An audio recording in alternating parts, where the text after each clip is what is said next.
10 years ago, in 2025, the human race was attacked by giant monsters called kaijus, when a breach was opened up in the Pacific Ocean by an alien civilization called the Precursors.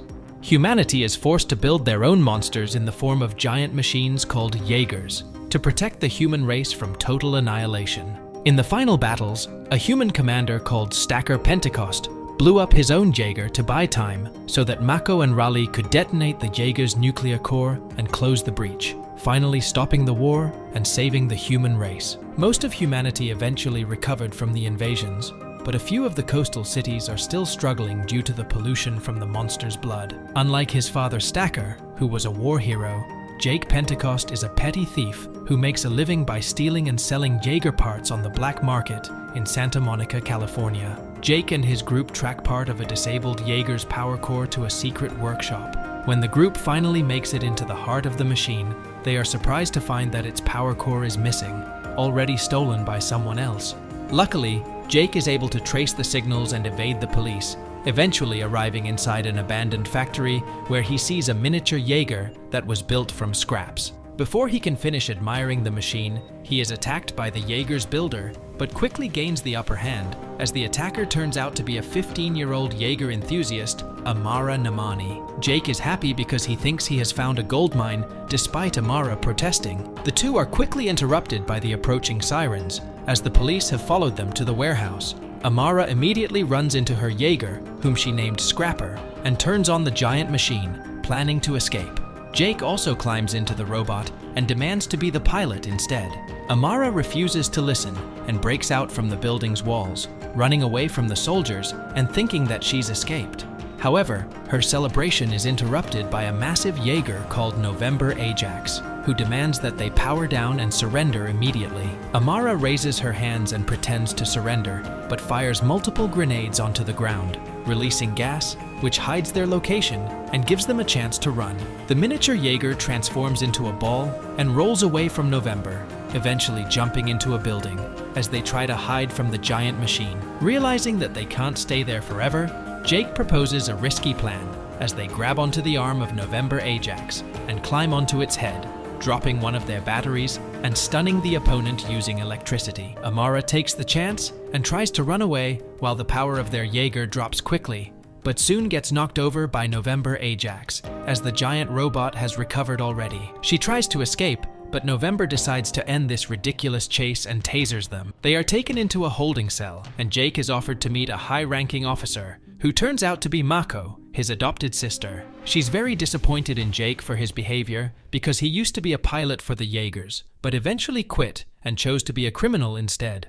Avoid prison, Mako offers Jake a final choice to return to the academy so that he can help train the younger generations, including Amara. Jake accepts. They arrive at the piloting school on a remote island in China, where they meet Jake's estranged former co-pilot, Nathan "Nate" Lambert. Lambert is also disappointed in Jake and mocks him for choosing crime instead of the military. They head towards the headquarters, and Amara is amazed by the collection of Jaegers in the facility, including Titan Redeemer and its giant spinning ball of death. There's also Bracer Phoenix, which is piloted by 3 people, and Saber Athena, the fastest Jaeger known to mankind.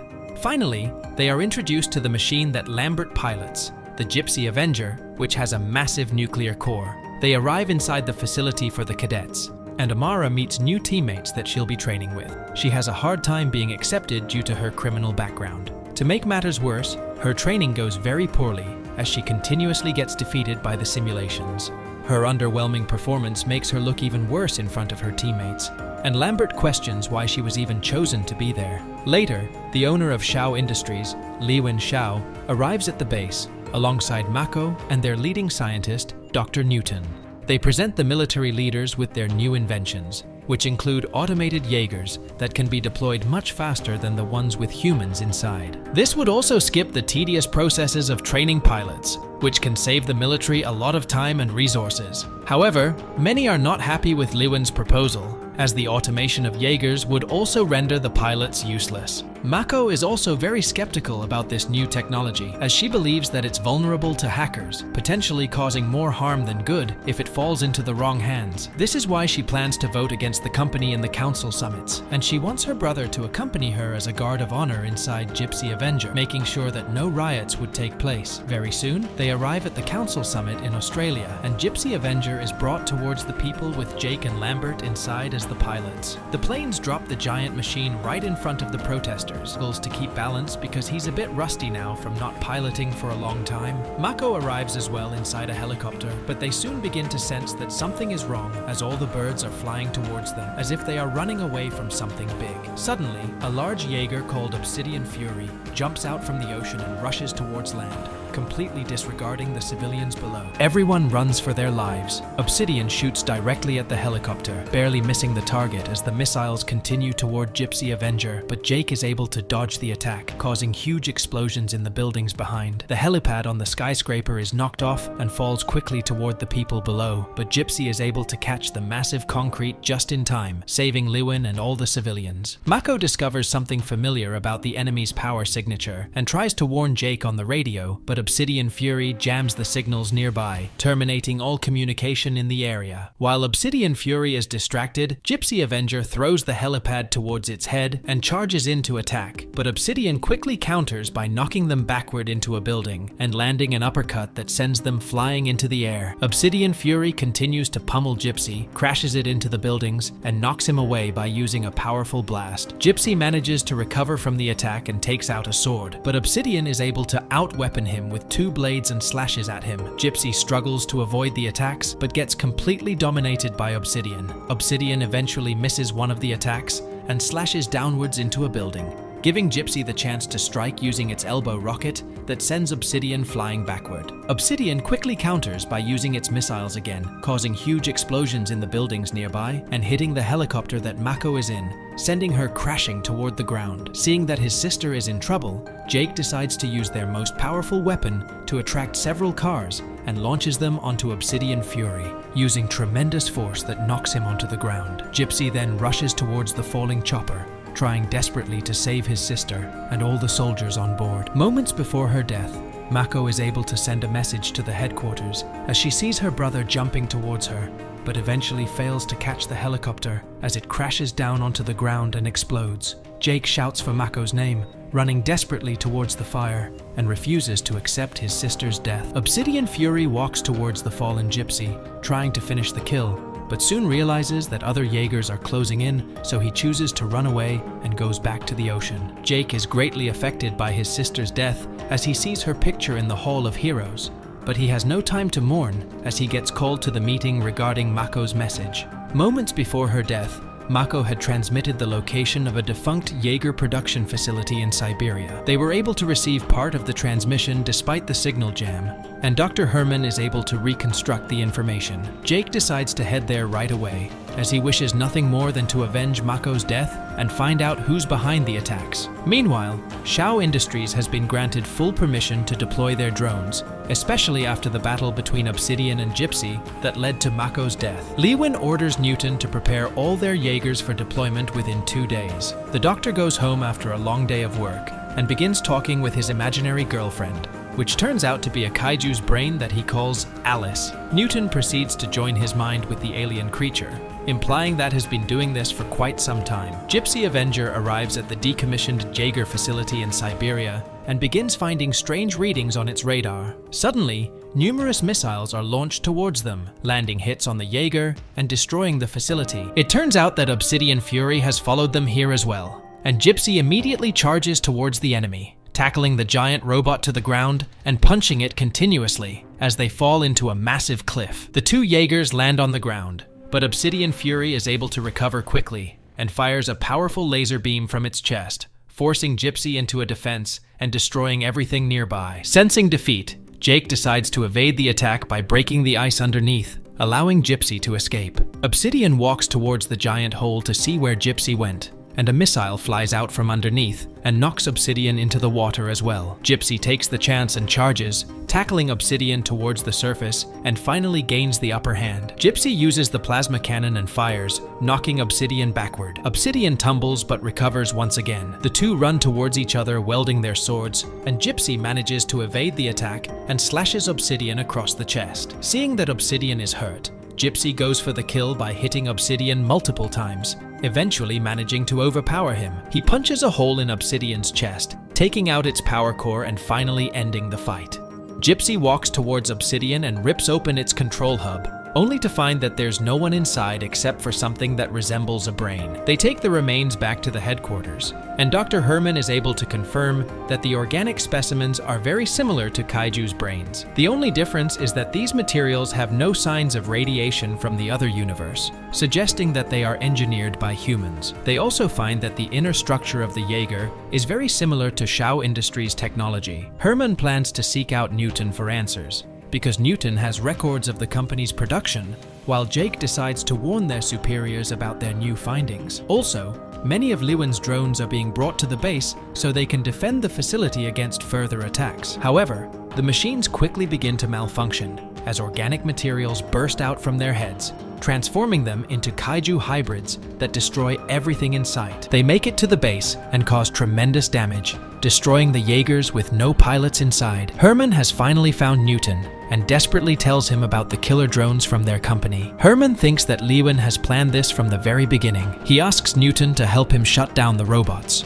The two go to the control center and force all the scientists out, but Herman soon realizes that something is wrong, because instead of Newton shutting the drones down, he begins activating even more drones. Numerous kaiju hybrids arise from the oceans everywhere and begin putting their energy together to open the breach. It turns out that Newton's mind has been infected by the precursors after many unions with the kaiju's brain, and he seeks to destroy humanity. Luckily, Lewin rushes in just in time and shoots at Newton, forcing him to run away. Lewin quickly tries to disable her drones, eventually managing to bypass the firewalls and reboot the systems, destroying the kaiju brains inside the machines and causing the robots to fall towards the ground. The drones in the ocean near the headquarters are also disabled, causing the portal to close prematurely and cutting the kaiju in half as it tries to climb out. Their efforts were, however, not enough, as 3 kaijus made it out, including Hakuja, Shrikathorn, and Raijin. They try to analyze their movement patterns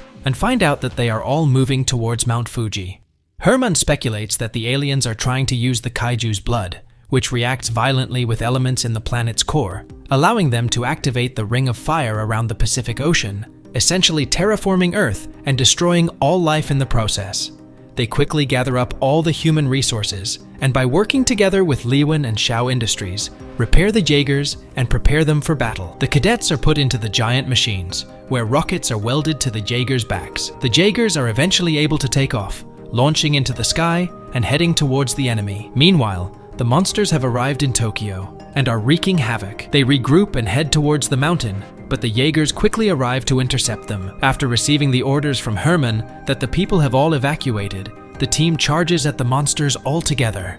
Saber Athena takes out her swords and slashes across Hakuja, kicking the monster furiously and sending it crashing into the buildings. Gypsy Avenger charges at Raijin and throws a devastating punch at him, but the kaiju is able to absorb the energy and counters using tremendous power, knocking the Jaeger across the city. Bracer Phoenix tries to attack the kaiju using its massive guns, but gets knocked over, crashing into Guardian Bravo as a result.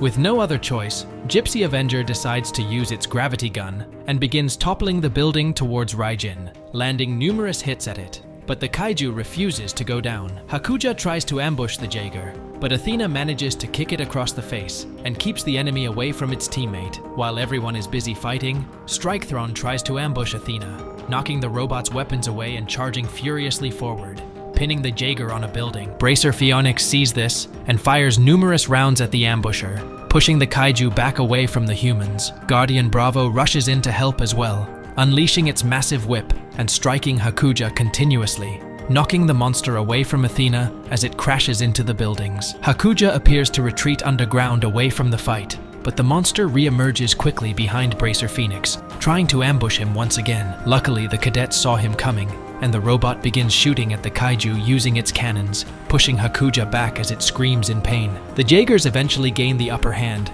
and continue to pummel the enemies as they begin to win the battle. However, what they don't realize is that Newton is watching them from afar, planning to help the creatures by releasing numerous drones, heading directly toward the kaijus. The machines begin to crawl onto the monsters and change their physiology, fusing the three kaijus into something a lot bigger, eventually creating a mega kaiju that towers over all the Jaegers. The Jaegers all charge forward, shooting all their weapons at the same time, but the mega kaiju punches the ground and creates a massive shockwave, knocking all of them away. Guardian Bravo manages to resist the attack and charges furiously at the enemy, launching its weapon, but the kaiju is able to stop the attack and throws him into the buildings, eventually tossing him with tremendous force, destroying the robot completely. Saber Athena jumps into attack as well, but is quickly cut into pieces by the monster's tail, and then thrown into the background. Bracer Phoenix launches the giant mace towards the kaiju, but the attack is not effective as the monster grabs onto the Jaeger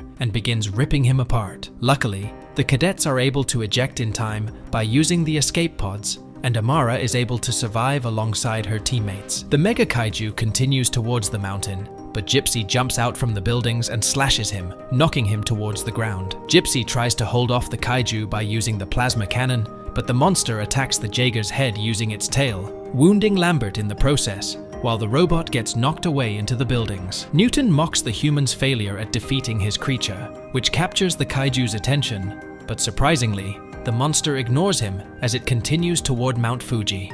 Without a second pilot, Jake has no way to stop the enemy. Luckily, Amara shows up and decides to operate the machine with him. To their surprise, Lewin appears as well by controlling Amara's Jaeger, Scrapper, and she brings one of the rockets for Gypsy so they can finally stop the kaiju. The rocket begins to ignite and drags the Jaeger across the city, eventually propelling the giant machine upwards while Scrapper tries desperately to hold on. They eventually make it into the atmosphere before the rocket loses all the fuel and the Jaeger begins to free fall towards the ground. Gypsy throws the rocket away and begins charging towards the mega kaiju, planning to crash into it as it begins to catch fire. Jake grabs onto Amara and tries to use the escape pods, but the system begins to malfunction, trapping them inside as a result. Luckily, Scrapper is able to drill into the Jaeger and offers them a way out as it jumps away from Gypsy at the last moment. The mega kaiju finally makes it to the entrance of the mountain's peak, but Gypsy flies in and smashes into the monster, causing a giant shockwave that knocks them to pieces. Surprisingly, the massive kaiju is able to get up one last time, but ultimately dies as its lower body is completely destroyed. Jake and Amara escape thanks to her Jaeger, Scrapper. They celebrate after finally saving the world. Enraged at the mega kaiju's death, Newton attempts to initiate a Plan B, but is knocked out and captured by Nate. Later, Jake speaks with Newton, who warns of the Precursor's return. Jake states that humanity is preparing for the upcoming war. The movie ends with Jake saying that he wants to learn everything about the Precursors and plans to attack the aliens in their own universe and take the fight to them. Thank you so much for watching. Please like the video to show your support. Until next time, goodbye.